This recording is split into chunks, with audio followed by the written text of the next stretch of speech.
Hello there, what's going on everybody? I am doing something a little different today. I want to be reviewing Ticket to Ride Europe 15th Anniversary Edition, and I'm doing this kind of like right after a game. We actually just completed a game with the family and even the kids, and I said, you know what, let's try and do a review of a game with everything kind of already set up.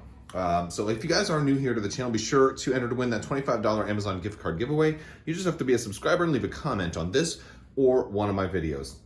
So this is a little bit larger box than most other Ticket to Rides, and a big part of that is the tins. There are 5 tins for 5 players, and you're all gonna get a different set of trains and also towers that come in here. There's some new features that like a classic Ticket to Ride doesn't have, and you get this really amazing insert too. So look, I mean, you've got different compartments for each of the 5 tins, lots of places for cards, your player tokens, beautiful insert. I love that, it makes setup really, really easy. We got a nice full color rule book here, but I love it. It's all of Europe. So if you like the classic Ticket to Ride, you're gonna notice that your board is a little different because it's not America.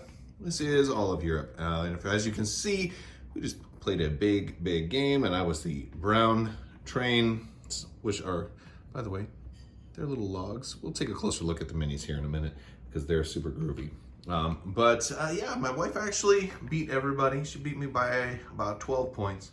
And so like there's a lot of really cool features with this game. So we'll take a look. If you haven't ever played Ticket to Ride, basically you're collecting these cards, and there's different colored cards, and you're trying to get enough to kind of like say 4 green cards so you can lay down 4 of your trains in the green area and collect routes from point A to point B. And you also have route cards that are going to give you extra bonus points at the end of the game or penalize you if you fail to meet them. And all these different train entrepreneurs are trying to get their railroad system up and running and doing the best they can. There are some other cool little features. So let's talk about some of the cool new things in here that I hadn't found in the classic Ticket to Ride. So the first thing I want to talk about is the Deluxe Trains, because this does come in at close to $100 depending on where you get it. And it's a little bit of an expensive purchase compared to normal Ticket to Ride. We do have these nice blue trains for the blue player. They're transporting cars. Look at that. So that's a pretty cool design. And of course we have these new train stations, and these are gonna also, each player is gonna get 3 of theirs in their tin. The train stations are really cool because you can actually build those on a city, and you can then, it makes up for you not having to have that route. So if you get blocked out of a route because somebody took the route you need, you can build a train station on the next city and use one of your opponent's completed routes to be your route.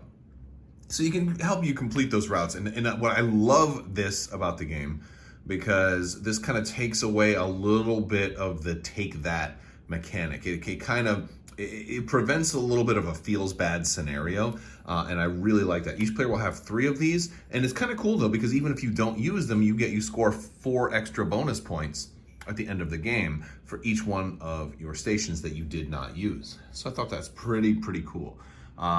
Next up, we have the Western Postal Express right here, and this is the red players' trains, and these are, really nice. They're delivering the mail, and look at that. You can even read Western Postal Express on there, and so they're nicely. Oh, dropped it. It's gone. I'll have to get it later. All right. Moving up, we have the brown player. There is no green player in this one, which is kind of a bummer. I always like to be the green player, but these are this is a logging company. Got some great little detail on these cars where you see that or that rope kind of wrapped around there, or there may be chains or something like that keeping these logs in place.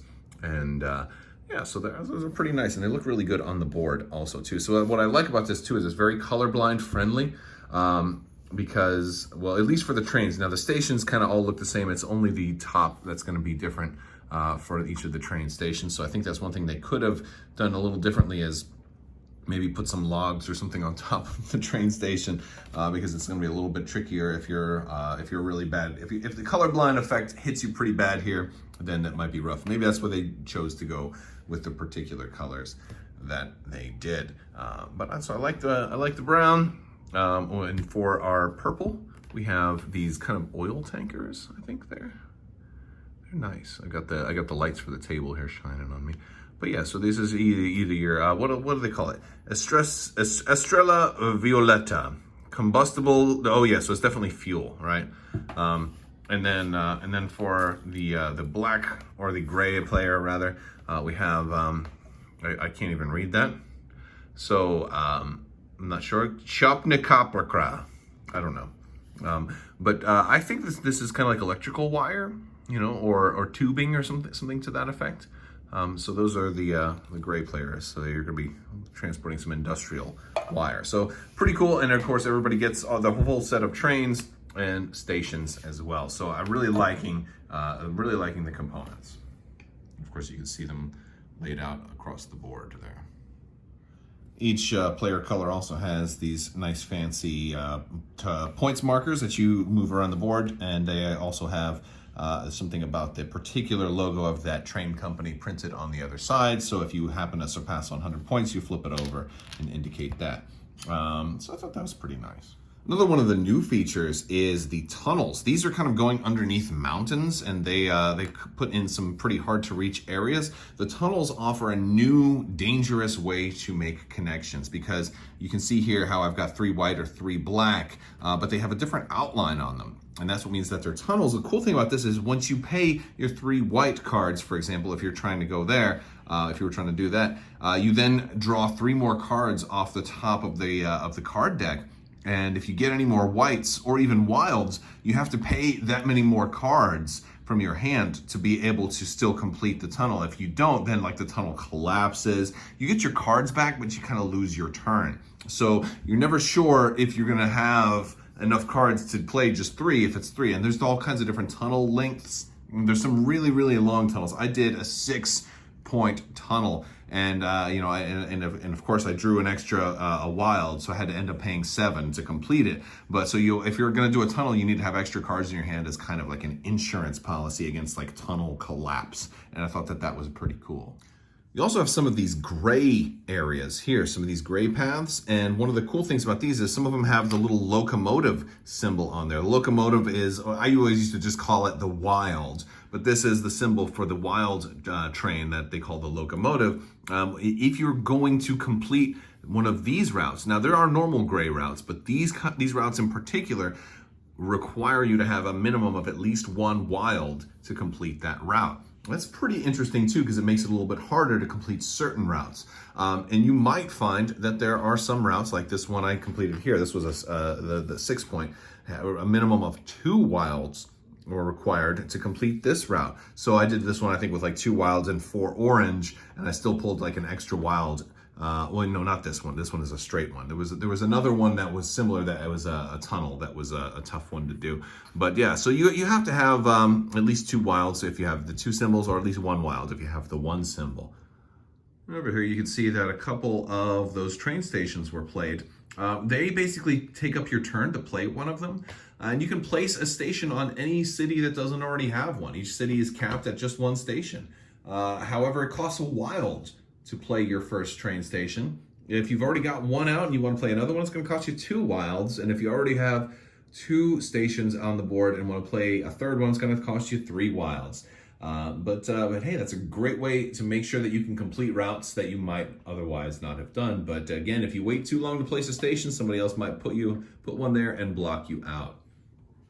So that is Ticket to Ride Europe. It's got a beautiful insert, beautiful cards, awesome tins, greatly sculpted, beautiful, pre-painted, custom train miniatures, and a lot of new features. I really, really enjoyed the game. Of course, you can opt to play Classic. I mean, if you want to just, ignore all of the special rules and kind of treat it like Classic Ticket to Ride, you can do that also. There's a whole lot of extra cards with different optional modes, combining like, let me see here. We've got, like this classic Mega Europe 1912, big cities of Europe. There's all kinds of extra cards that you can include if you want to use those alternate rule sets, and a lot of different ways to play. So you're getting a tremendous amount of game in this box. So I really like it. You can check it out. It's a Days of Wonder game. Of course, if you've been playing board games for a while, I'm sure you've heard of Ticket to Ride.